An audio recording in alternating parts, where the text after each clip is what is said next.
ವ್ಯಕ್ತಿಗಳಾಗ್ರಿ ಅನ್ನತಕ್ಕಂಥ ಕಾರ್ಯಕ್ರಮ ಹಮ್ಮಿಕೊಂಡಾಗ ನಾವು ನೋಡಿದೀವಿ. ಕೆಲವೊಂದು ಹಳ್ಳಿಗಳಲ್ಲಿ ಅವರ ಕಾರ್ಯಕ್ಕೆ ಬೆನ್ನೆಲುಬಾಗಿ ನಿಲ್ಲವರೇ ಇಲ್ಲ. ನಾನು ನಾಲ್ಕಾರು ಹಳ್ಳಿಗಳ ಆ ಗುರುಗಳ ಕಾರ್ಯಕ್ರಮವನ್ನು ಮಾಡಿದಾಗ ನಾವು ಆಮೇಲೆ ಕೇಳಿದ ವಿಚಾರ ಮಾಡಿದಾಗ ಊರಲ್ಲಿ ಸಾವಿರಾರು ಜನ ಇದ್ದರೆ ಸ್ವಾಮಿಗಳು ಬಂದು ತಮ್ಮ ಸ್ಟೇಜ್ ತಮ್ಮ ಬೆಣ್ಣ ಹಿಂದೆ ಕಟ್ಕೊಂಡು ಬಂದು ಮೈಕ್ ಕಟ್ಕೊಂಡು ಹೇಳುತ್ತೇವೆ ಅಂದ್ರೆ 20 ಜನ ಎಣಿಕೆಯಷ್ಟು ಬಂದಿಲ್ಲ. ಹೀಗೆಲ್ಲ ಇರುವಾಗ ಉತ್ತಮ ಸಮಾಜ ನಿರ್ಮಾಣ ಆಗ್ಬೇಕಂದ್ರೆ ಯುವಕರಲ್ಲಿ ಎಲ್ಲಿ ಅದ? ಯುವಕರು ಎಲ್ಲರೂ ಯಾರೊಬ್ಬರು ಬಂದಿಲ್ಲ, ಎಲ್ಲ ಬರೋರು ಅಜಗಳ ಮತ್ ಬಂದ್ ಸ್ವಾಮಿಗಳು. ಯಾಕಂದ್ರೆ ಇವ್ರದ್ದು ಎಲ್ಲ ಬಗೆಹರಿದಿರ್ತೈತಿ. ಇವರು ಯುವಕರಿದ್ದಾಗ ಇವ್ರು ಅದನ್ನ ಮಾಡಿರ್ತಾರ, ವಯಸ್ಸಾಗಿರ್ತೈತಿ, ಬಂದು ಇಲ್ಲಿ ನಮ್ಮ ಮತ್ತೆ ಕೊಟ್ಟಿರ್ತಾರೆ. ವಯಸ್ಸಾದಿಂದ ಬಂದು ಕೊಂಡಿರ್ತೇವೆ, ಆದ್ರೆ ಸಾಧಿಸ್ಬೇಕಂದಾಗ ಸಮಯ ವ್ಯರ್ಥ ಆಗಿದೆ. ಇನ್ನು ಸಾಧಿಸ್ಬೇಕನ್ನೋ ಹಂಬಲ ಬಂದಿರ್ತದ, ಆದ್ರೆ ಆಯುಷ್ಯ ತೀರ್ ಹೋಗಿರ್ತದೆ. ಸಾಧನೆ ಮಾಡ್ಲಿಕ್ಕೆ ಆಗೋದಿಲ್ಲ. ಸಾಧನೆ ಮಾಡುವ ಸಮಯದಲ್ಲಿ ಆಟ ಪಾಠಗಳಲ್ಲಿ ಮತ್ತೆ ಎಲ್ಲದರಲ್ಲಿ ಬೇರೆ ಬೇರೆ ವಸ್ತುಗಳಲ್ಲಿ ರಮಮಾನರಾಗಿ ಅಲ್ಲೇ ಸುಮ್ಮನೆ ಮುಳುಗಿ ಬಿಟ್ಟಿರ್ತೇವೆ.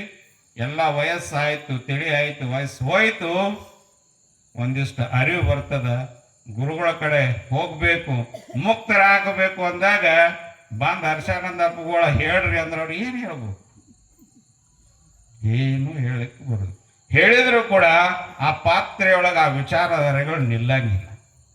ನಿಲ್ಲಬೇಕಲ್ಲ, ಪಾತ್ರೆಯೊಳಗ ವಿಚಾರಗಳು ನಿಂತಾಗ ಮಾತ್ರ ಸಾಧನೆ ಮಾಡ್ಲಿಕ್ಕೆ ಬರ್ತದ. ವಿಚಾರ ಅಲ್ಲಿ ಪಾತ್ರೆನ ಹಳೇದಾಗೈತಿ, ಮ್ಯಾಲ ಹಾಕಿದ್ರೆ ಕೆಳಗೆ ಸೋರಿ ಹೋಗ್ಬಿಡಿ. ಅಂದ್ರೆ ಏನು? ಎಲ್ಲ ಇಂದ್ರಿಯಗಳು ತಮ್ಮ ತಮ್ಮ ಕೆಲಸಗಳಿಂದ ವಿಮುಕ್ತರಾಗುವ ಸಂದರ್ಭದೊಳಗೆ ನಾವು ಬಂದೀವಿ ಅಂದ್ರೆ ಅವು ಕೆಲಸ ಬಿಟ್ಟಿರ್ತಾವ. ಕೆಲಸ ಬಿಟ್ಟುಕೊಂಡ ಅವು ಸುಮ್ಮ ಕುಂಡ್ರು ಟೈಮ್ನಾಗ ನಾವು ಕೆಲಸ ಹಚ್ಚಿದ್ರ ಆ ಇಂದ್ರಿಯಗಳತ್ತಾವ, ನಿಂದೇನು ಕೆಲಸಪ್ಪ ಇದು? ನಾನು ಮಾಡೋ ಕೆಲಸ ಅಲ್ಲ ಇದು. ಸುಮ್ಮನೆ ಶಿವ ಅನ್ನೋದು ಕುಂಡ್ರದು ಅಷ್ಟೇ ಅವಾಗ.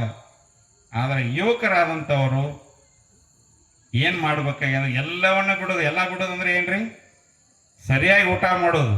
ಹಾಲು ಕುಡ್ರಿ ಅಂದ್ರೆ ಹಾಲು ಕುಡಿ ಮಂದಿ ಇಲ್ಲ ನಮ್ಮಲ್ಲಿ. ಯಾರಿಗಾರ ಹಾಲು ಕುಡ್ಸಕ್ ಹೋಗ್ರಿ, ಆ ಹಾಲು ನಮಗೆ ನಡೆಯಂಗಿಲ್ರಿ. ನಮ್ಮ ಬೇರೆ ಹಾಲು ಅದಾವ, ನಾವು ತಗೊಳ್ತೀವತ್ತ. ಯಾಕಂದ್ರೆ ಆ ಶರೀರನೂ ಉಳಿದಿಲ್ಲ. ಆ ಹಾಲು ಕುಡಿದ್ರೆ ತಡೆಯುವಂಥ ಸಾಮರ್ಥ್ಯ ಶರೀರಕ್ಕಿಲ್ಲ. ಆ ಹಾಲು ಕುಡಿದ್ರು ಕೂಡ ಶರೀರ ಬೇಕಲ್ರಿ ಉಂಡ ಕಪ್ಪುಸುಗಳು. ತಾವೆಲ್ಲ ಹಳಿ ಮಂದಿದಾರೆ. ಹಿಂದೆ ನಿಮಗೆಲ್ಲ ಹಾಲು ಕುಡಿಸ್ತಿದ್ರು, ಮನಿಯೊಳಗೆ ಅಂಬಲಿ ಕುಡಿಸ್ತಿದ್ರು. ಇವತ್ತು ಎದ್ದು ಕೂಡಲೇ ಚಾ ಕುಡಿತಾರೆ. ಎದ್ದ ತಕ್ಷಣ ಮೊದಲು ಏನೂ ಮಾಡಂಗಿಲ್ಲ, ಎದ್ದು ಕೂಡಲೇ ಬೊಗಾಣಿಗೆ ಹೋಗ್ತಾರೆ. ನಮ್ಮ ಮಗುಗಳು ಎದ್ದು ಕೂಡಲೇ ಅದೊಂದು ಬೊಗಾಣಿ ಕಾಯಿಸಿಟ್ಟ ಮುಂದಿನ ದಗ್ಧ ಮಾಡಿ. ಇದು ಸೂಕ್ಷ್ಮ ನಾವು ಪರಿಗಣನೆ ಮಾಡಿದಾಗ ಆ ಚಾ ಅನ್ನೋದು ಏನೈತಿ, ಅದು ಒಂದು ದುಶ್ಚಟನ ಐತಿ. ನಮ್ಮ ಶರೀರಕ್ಕೆ ಹಾನಿನ ಅದ, ಲಾಭನ ಇಲ್ಲ. ಅದ್ರ ಕಡೆ ಲಘು ನಮ್ಮ ಮನಸ್ಸು ಹೋಗಿಬಿಡ್ತದೆ, ಅದರೊಳಗೆ ಎಂಟರ್ಫಿಯರ್ ಆಗ್ತದೆ, ಅದ್ರ ಜೊತೆ ಹೊಂದಾಣಿಕೆ ಆಗ್ತದೆ. ಅದು ಇರಲಿಲ್ಲ ಆದ್ರೆ ತಲೆ ಕೆಡ್ತದೆ. ಇವರು ಎದ್ದು ಕೂಡಲೇ ಅದು ಇರಲಿಲ್ಲ ಅಂದ್ರೆ ತಲೆ ಕೆಡ್ತದೆ. ಅದು ಇಲ್ಲ ಅಂದಾಗ ನಮಗೆ ನಡೆಯಂಗಿಲ್ಲ ಅಂದಾಗ ಅದು ಒಂದು ಚಟ, ಅದು ದುಶ್ಚಟನೆ. ಅದನ್ನ ಬಿಟ್ಟು ನಾವು ಮುಕ್ತರಾಗಬೇಕು, ಒಳ್ಳೆಯ ಸತ್ಸಂಗದೊಳಗೆ ಕೂಡಬೇಕು ಅಂದಾಗ ಈ ಶರೀರ ಏನು ಭಗವಂತ ಕಳಿಸ್ಯಾನ, ಭಗವಂತ ಏನು ನಮ್ಮ ಮ್ಯಾಲ ಋಣ ಇಟ್ಟು ಭಗವಂತ ಬಹಳ ಕೃಪೆಯಿಂದ ಈ ಶರೀರ ಕಳಿಸ್ಯಾನ, ಅದು ಸಫಲತೆ ಆಗ್ತದ್ರಿ ಯಾವಾಗ ಇವು ಎಲ್ಲವುಗಳಿಂದ ವಿಮುಕ್ತರಾಗಿ ಭಗವಂತನೆಡೆಗೆ ಹೋಗಿ. ಆವಾಗ ನಮ್ಮಿಂದ ಸಮಾಜದಲ್ಲಿ ಒಂದಿಷ್ಟು ಅಳಿಲು ಸೇವೆಗಳು ಪ್ರಾರಂಭ. ಯಾವ ಮನುಷ್ಯನಿಗೆ ಮಹಾತ್ಮರೆಡೆಗೆ ಹೋಗುವಂಥದ್ದಾಗಲಿ, ಹಿರಿಯರ ಜೊತೆ ಚರ್ಚೆಗಳನ್ನು ಮಾಡುವಂಥ ಮನಸ್ಸುಗಳ ಬರಲಿಕ್ಕೆ ಪ್ರಾರಂಭ ಆಗ್ತದೆ, ಅಂಥವರಿಂದ ಸಮಾಜಕ್ಕೆ ಅಳಿಲು ಸೇವೆ ಪ್ರಾರಂಭ. ಆಮೇಲೆ ಉತ್ತಮ ಸಮಾಜ ನಿರ್ಮಾಣ ಆಗ್ತದೆ. ಒಬ್ಬೊಬ್ಬರು ಕೂಡಿ ಕೂಡಿ ಕೂಡಿ ಈ ಯುವ ಸಂಘಟನೆಗಳು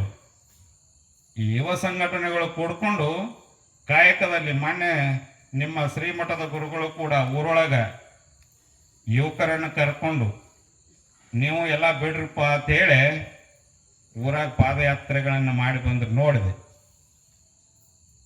ಗುರುಗಳ ಪಾದಯಾತ್ರೆ ಮಾಡಿ ಬರುವುದು ಯಾವ ಅಂಗಡಿಗಳ ಮುಂದ್ರಿ?